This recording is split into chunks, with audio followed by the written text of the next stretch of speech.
So this is Where the Wild Things Are. And this was my favorite story, I think, because Max, in his wolf suit, just really, really wanted to be someplace else. And I think when I was a kid, I spent a lot of time wishing I was someplace else. I think all of us right now are probably spending a lot of time wishing we could be someplace else. And Max learns from going to the wild place of his dreams that that can be wonderful, and also home is a wonderful thing. And I like that a lot. So this is Where the Wild Things Are. Stories and Pictures by Maurice Sendak. The night Max wore his wolf suit and made mischief of one kind and another, his mother called him Wild Thing, and Max said, "I'll eat you up." So he was sent to bed without eating anything. That very night in Max's room, a forest grew and grew and grew until his ceiling hung with vines and the walls became the world all around. And an ocean tumbled by with a private boat for Max, and he sailed off through night and day. And in and out of weeks and almost over a year to where the wild things are. And when he came to the place where the wild things are, they roared their terrible roars and gnashed their terrible teeth and rolled their terrible eyes and showed their terrible claws till Max said, "Be still," and tamed them with the magic trick of staring into all their yellow eyes without blinking once. And they were frightened and called him the most wild thing of all, and made him the king of all wild things. "And now," cried Max, "let the wild rumpus start." And this is amazing because this book just has a dance break. Look at the wild rumpus.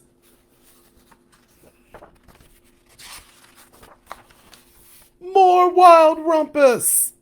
They're climbing through the trees. More wild rumpus. They're having like a little parade action. This is the best rumpus ever. "Now stop," Max said, and sent the wild things off to bed without their supper. And Max, the king of all wild things, was lonely and wanted to be where someone loved him best of all. Then all around from far away across the world, he smelled good things to eat. So he gave up being king of where all the wild things are. But the wild things cried, "Oh, please don't go. We'll eat you up. We love you so." And Max said, "No."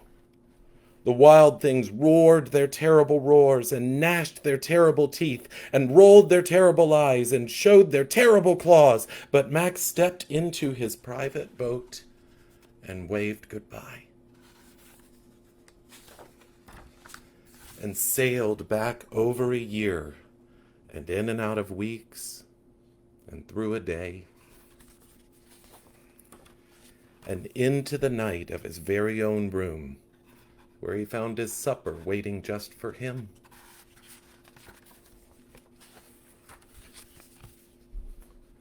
And it was still hot. I love that story. I love that. I love going off to places and playing with my friends, and then I love coming back to a place where I know that somebody loves me best of all. I bet you've got a place like that too. You may be spending more time there than you normally do. But that's okay too, because there's nothing wrong with spending time in a place where people love you best of all. My next story is by Maya Angelou. It's called Life Doesn't Frighten Me, and it has illustrations by Jean-Michel Basquiat, which I may have just butchered that name because that's how you say his name in French, and I do not speak French. And whenever I try, people who do speak French go, oof. So I did my best.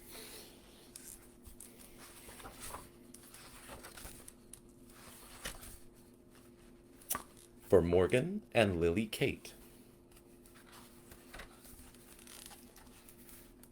Shadows on the wall, noises down the hall. Life doesn't frighten me at all. Bad dogs barking loud. Big ghosts in a cloud. Life doesn't frighten me at all. Mean old Mother Goose, lions on the loose, they don't frighten me at all. Dragons breathing flame on my counterpane, that doesn't frighten me at all. I go boo, make them shoo. I make fun, way they run. I won't cry, so they fly. I just smile, they go wild. Life doesn't frighten me at all. Tough guys in a fight, all alone at night. Life doesn't frighten me at all. Panthers in the park. Ooh, look at the panther. Strangers in the dark. No, they don't frighten me at all. That new classroom where boys all pull my hair, kissy little girls with their hair in curls. They don't frighten me at all. Don't show me the frogs and snakes and listen for my scream. If I'm afraid at all, it's only in my dreams. I've got a magic charm that I keep up my sleeve. I can walk the ocean floor and never have to breathe. You see? These pictures are so cool. Life doesn't frighten me at all. Not at all. Not at all. Life doesn't frighten me at all. And that's a story. I like that. I like this book so much because the pictures are kind of scary. You know, they're not silly pictures. They're pictures that kind of look like the way things look when you're feeling afraid. And I find the best way to find my own bravery is to remind myself that I'm capable of doing that. You know? And I like that. Before you take a big jump, you say, I know I can do this. And before you see something that you think might scare you, you say, life doesn't frighten me at all. She's amazing. She's so cool. Oh, there's comments. Should I be reading these? Oh, hello, everybody. And thank you, Suzanne. I like this shirt, too. How's it going back there, Daisy? We're good. This story, The Giving Tree, is not one of my favorite books, but I know it's a favorite book of a lot of people, and it was read to me a lot when I was a kid. This one, apparently, I just found from pulling it off my bookshelf, actually belongs to my cousin Carey. It was given to him by my uncle, or his uncle John. That's his daddy's side of the family. We're not related. So, Cousin Carey, thank you so much for giving me your copy of The Giving Tree, whether you realized you were doing that or not. How on theme for the book. And so, when I selected this book, I decided to help out the story a little bit.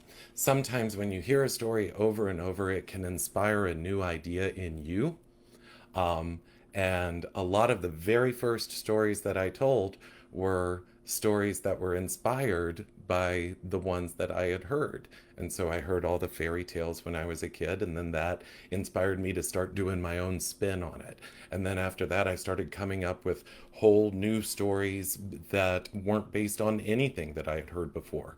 And now that I tell stories all the time, I do it from listening to people's conversations and things I hear on the news, maybe not that so much lately. And so a story can inspire you to tell a story. And that's what I decided to do here. So this is The Giving Tree, which is on its own a very, very good book. We just decided to try a little remix on it. By Shel Silverstein.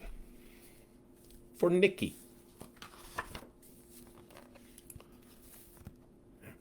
Once there was a tree.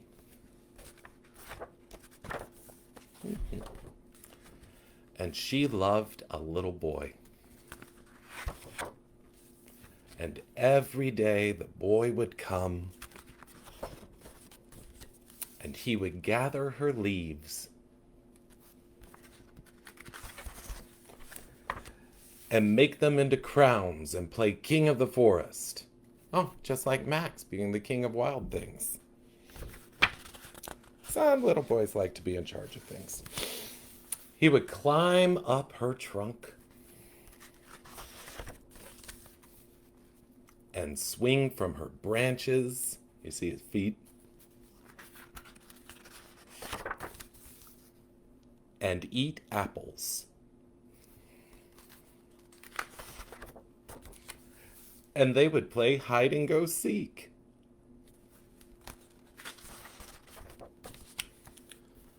And when he was tired, he would sleep in her shade. And the boy loved the tree.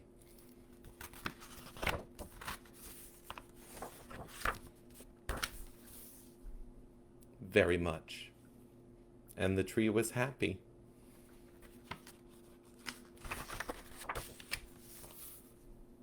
But time went by.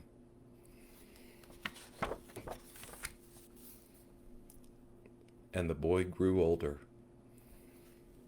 Oh, you see that? See, he's made himself a girlfriend. And he put a little heart on the tree for her too.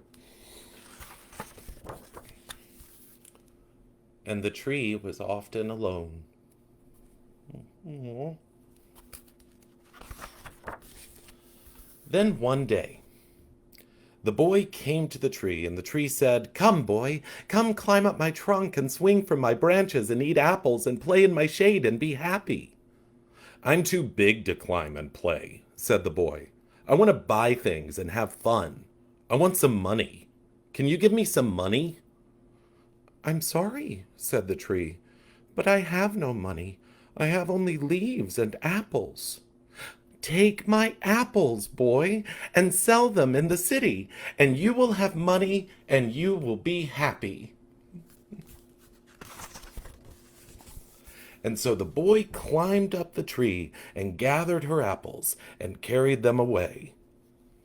And the tree was happy because she did a nice thing. But the boy stayed away a long time, and the tree was sad. And then one day the boy came back, and the tree shook with joy. And she said, "Come, boy, climb up my trunk and swing from my branches and be happy." "I'm too busy to climb trees," said the boy. "I want a house to keep me warm," he said. "I want a wife and I want children, and so I need a house. Can you give me a house?" And the tree said, "Okay, hold up. This is already getting out of hand. Look, I was fine with giving you the apples to help you get on your feet. They'll grow back next season anyway. But no, I'm not giving you a house. You know, I've seen boys like you pull this nonsense with other trees in the forest. First it's the apples, then branches, then the trunk. And before you know it, that mighty beautiful tree is just a sad little stump. Well, look here, boy, I love you like family, but I am not going down like that. And while we're on the subject, the tree said, grabbing him by the collar of his shirt, I recognize friendships evolve over time, and we may not see each other as often because you don't have time for your tree friends, but we used to be real tight. Now it seems like I only see you when you need something. How do you think that makes me feel? The boy took a long breath. He felt a sour rumble in his stomach because he realized he hadn't considered his friend's feelings. I bet it makes you feel bad, said the boy. Yes, boy, bad. You see? I can't even remember the last time you asked me how I'm doing. How are you, tree? Asked the boy. He sincerely wanted to know. So the tree told the boy all the gossip from the forest and introduced him to the family of red squirrels that had moved into her trunk. While she was glad for the company the squirrels provided, she was concerned about the long-term health effects of hosting a burrow. So the boy called the local arborist, who explained that squirrels don't eat wood. They only build nests in pre-existing holes, so the tree was in no danger. The tree was so relieved, and so was the boy. He loved his friend and was concerned about her long-term health because she had taught him the importance of empathy. And so it continued. The tree and the boy looking out for each other like that, both of them content in the knowledge that someone had their back. The boy attended culinary school. The tree took courses online and got her certification in small business management. They did their homework together nearly every day. Look at them doing their homework. The boy became a pastry chef. Together, they opened a bakery selling the best apple pies anyone had ever tasted. It turned a profit in the first 18 months, which is most unusual. Eventually, the boy had a son of his own. And much later, the son of the boy had his own family too.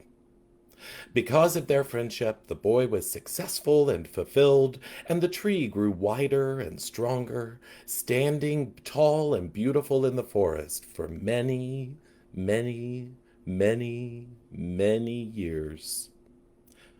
Plus a few years even more than that.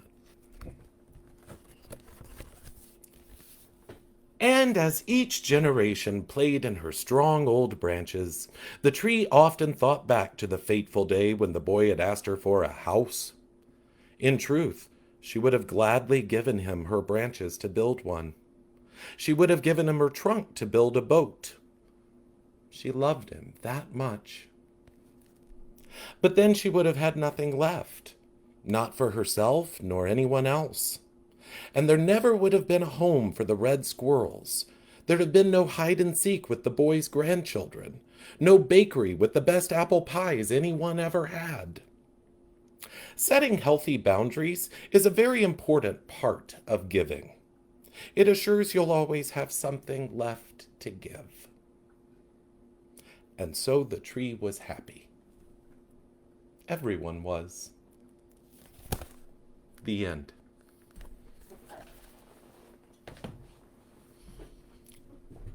And if you liked that story, I'm pleased to tell you there's a whole other version of that with another ending that you will also enjoy and learn important things about sacrifice. And that's important too. But I'm about setting healthy boundaries. It's a wonderful gift because it restores you and gives you the chance to give again. And isn't that a nice thing? Okay, they said that I should go about a half hour on this, and we've gone 22 minutes. Those are my stories, and I just want to thank you for spending time with me today. Um, if you're watching this live as it happens, then you're probably just about to have supper. And if you're watching it later, then maybe it's bedtime, or maybe it's the very, very beginning of your day.